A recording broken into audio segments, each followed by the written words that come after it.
कितना कोई चिल्लाई, अंत में एनडीए सरकार ही आई। कितनों क्यों चिल्लाई, एनडीए सरकार ही आई। आपसे जुड़ा हुआ लगता है, कैसा सहमत है इससे?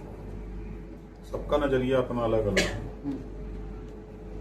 हम भी पूर्वांचल के ही हैं, बिहार से सटे हुए जिले के हैं, तो वहाँ की भाषा और हम लोगों की भाषा मिलती जुलती है। क्योंकि आप भी कैमरे में बताते हैं कुछ, लेकिन काम अंदरूनी जनता के हितों के लिए करते हैं। हर पार्टी करती है, हर नेता करता है, सोच सबकी अलग अलग है, और कोई बात नहीं। 27 विधानसभा चुनाव के लिए कितना एनडीए सरकार बनेगी, फिर योगी आदित्यनाथ जी मुख्यमंत्री बनेंगे। कितना कोई चिल्लाई, अंत में एनडीए सरकार ही आई। कितनों क्यों चिल्लाई, एनडीए सरकार ही आई। आप एकदम साथ हैं उनके? ये है, बता दें बनारस में, बता दें चंदौली, चंदौली की एक सीट है, इस बार वो हार जाएंगे। अच्छा। बनारस में एक भी नहीं जीतना है। चंदौली 3 सीट एनडीए के पास है, ठीक है, 1 सीट उनके पास है, वो हार जाएंगे। अब आगे आइए गाजीपुर, 7 हार जाएंगे, को नहीं जीतेंगे इस बार। ले चले अम्बेडकर नगर 1 सीट जीत सकते हैं, उसके बाद 4 सीट। घेराबंदी पूरा कर लिया आप? अब हम घूम रहे हैं धरतिया पर, तो देख रहे हैं ना कि कहाँ कैसे क्या होगा। जो हथियार आपके पास है, वो हथियार अब जंग पकड़ लिया है। समाजवादी पार्टी का हथियार जंग पकड़ लिया है, क्योंकि लोग अब संतुष्ट हैं योगी जी से। सपा की सरकारों में दंगे होते थे, गुंडे अपराधी छुट्टा सांड की तरह घूमते थे। अब इस सरकार में ना तो दंगे हो रहे हैं, ना कर्फ्यू लग रहे हैं। इससे बड़ी राहत लोगों को मिल रही है। सपा की सरकार में मुजफ्फरनगर में दंगे हो रहे थे, काटमार हो रहा था, एक दूसरे का जान लेने पर लोग तुले हुए थे, पलायन कर रहे थे, और अखिलेश जी सफाई में बैठ के नाच देख रहे थे। सवाल हम लोग पूछते हैं इस मामले पे, तो कहते हैं भाई वहीं बैठे ये सब कहते हैं कि दंगा करने वाले लोग, हाँ सरकार में जब शांत हो गए हैं अब।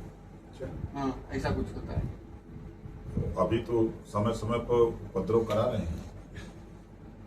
बहराइच में भी उपद्रव, कानून का राज है, नहीं तो करते थे दंगा। अगर उनकी सरकार होती तो हो ही गया होता दंगा।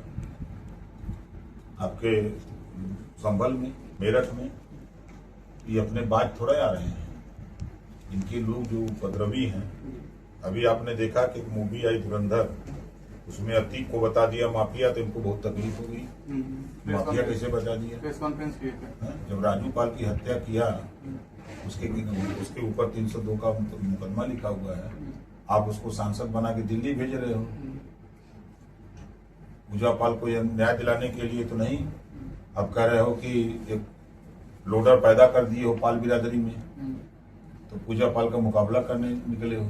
अरे पूजा पाल तो एज एमएलए है, और जिसको आप प्रदेश अध्यक्ष बनाए, उसकी कुवत ये नहीं है कि अखिलेश यादव से 10 सीट अपनी बिरादरी के लिए मांग ले। 75 जिले में 10 सीट मांगने की कुवत नहीं है। खाली हाँ में हाँ मिलाए, जौन अखिलेश कहें खाता न बही, जौन अखिलेश कहें वह सही है। पूजा पाल की बात आई है, तो पूजा पाल के लिए शिवपाल यादव कहे हैं कि जो केशव प्रसाद मौर्य जिस तरीके से अपनी सीट हार गए थे, 27 में वही उनके साथ होने वाला है। शिवपाल जी आपन देखा, दूसरे का क्या देखा तुमने? जैसे गौवा में कोनो मेहरारू निकल के भाग जाने लुगा लेके ना, तो हमेशा लोग संख्या के निगाह से देखा ना, वैसे अखिलेश जी उन्हें संख्या के निगाह से देखते हैं कि कब भाग जाए कोनो ठीक नहीं। समझे थे?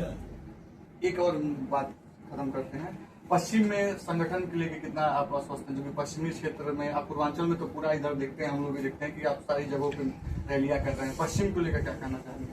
पश्चिम में अभी 4 दिन पहले कासगंज कार्यक्रम हुआ, अलीगढ़ हुआ, सहारनपुर हुआ, बागपत, शामली, एटा, इटावा, कन्नौज, झांसी, बांदा, चित्रकूट, हमीरपुर, जालौन, पूरे 75 जिले में कार्यक्रम हम करते हैं। दिखते जरूर है।